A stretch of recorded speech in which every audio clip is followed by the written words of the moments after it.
Chapter 6. Sometime after this, Jesus crossed to the far shore of the Sea of Galilee, that is, the Sea of Tiberias, and a great crowd of people followed him because they saw the signs he had performed by healing the sick.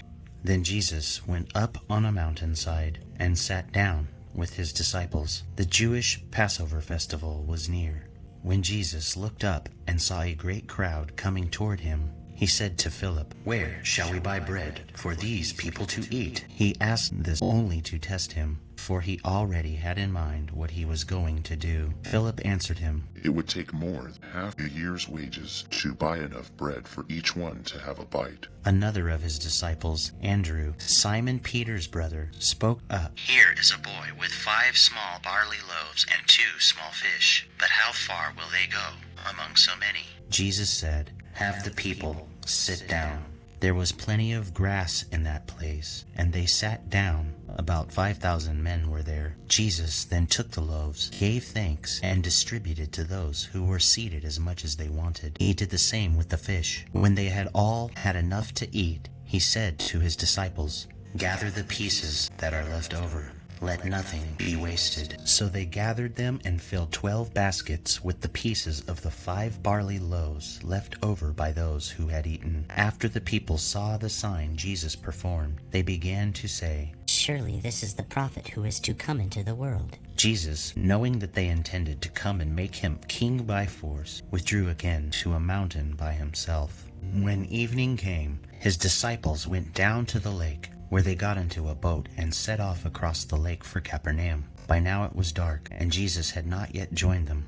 A strong wind was blowing, and the waters grew rough. When they had rowed about 3 or 4 miles, they saw Jesus approaching the boat, walking on the water, and they were frightened. But he said to them, "It is I, don't be afraid." Then they were willing to take him into the boat, and immediately the boat reached the shore where they were heading. The next day, the crowd that had stayed on the opposite shore of the lake realized that only one boat had been there, and that Jesus had not entered it with his disciples, but that they had gone away alone.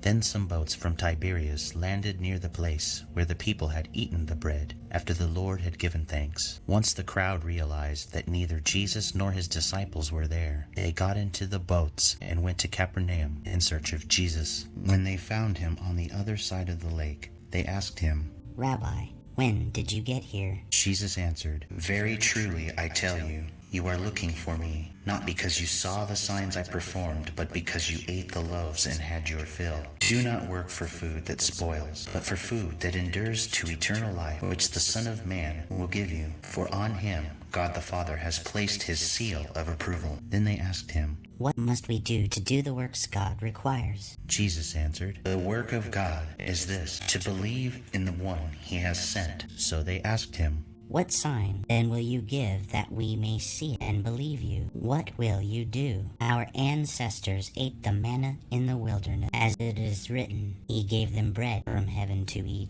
Jesus said to them, "Very truly I tell you, it is not Moses who has given you the bread from heaven, but it is my Father who gives you the true bread from heaven. For the bread of God is the bread that comes down from heaven and gives life to the world." "Sir," they said, "always give us this bread." Then Jesus declared, "I am the bread of life. Whoever comes to me will never go hungry, and whoever believes in me will never be thirsty. But as I told you, you have seen me, and still you do not believe. All those the Father gives me will come to me, and whoever comes to me, I will never drive away. For I have come down from heaven, not to do my will, but to do the will of him who sent me. And this is the will of him who sent me, that I shall lose none of all those he has given me, but raise them up at the last day. For my Father's will is that everyone who looks to the Son and believes in him shall have eternal life, and I will raise them up at the last day."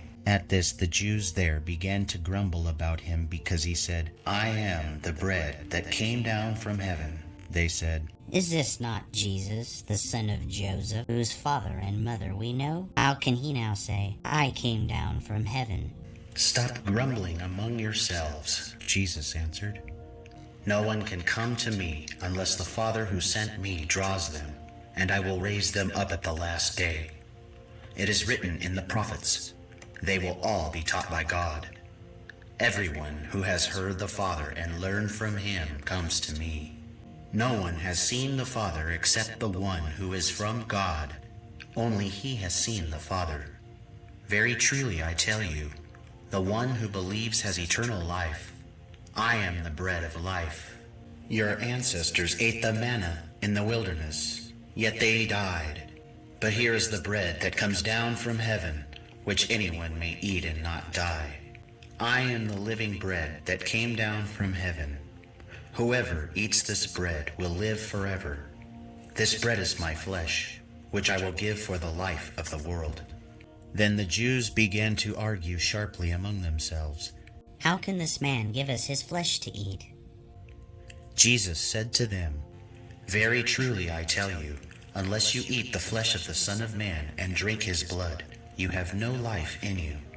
Whoever eats my flesh and drinks my blood has eternal life, and I will raise them up at the last day. For my flesh is real food and my blood is real drink. Whoever eats my flesh and drinks my blood remains in me, and I in them. Just as the living Father hath sent me, and I live because of the Father, so the one who feeds on me will live because of me. This is the bread that came down from heaven.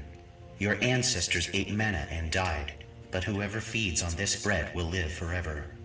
He said this while teaching in the synagogue in Capernaum. On hearing it, many of his disciples said, This is a hard teaching. Who can accept it? Aware that his disciples were grumbling about this, Jesus said to them, Does this offend you? Then what if you see the Son of Man ascend to where he was before? The Spirit gives life. The flesh counts for nothing. The words I have spoken to you, they are full of the Spirit and life. Yet there are some of you who do not believe. For Jesus had known from the beginning which of them did not believe and who would betray him. He went on to say, This is why I told you that no one can come to me unless the Father has enabled them. From this time, many of his disciples turned back and no longer followed him. You do not want to leave too, do you? Jesus asked the 12. Simon Peter answered him, Lord, to whom shall we go? You have the words of eternal life. We have come to believe and to know that you are the Holy One of God. Then Jesus replied, Have I not chosen you, the 12? Yet one of you is a devil. He meant Judas, the son of Simon Iscariot, who, though one of the 12, was later to betray him.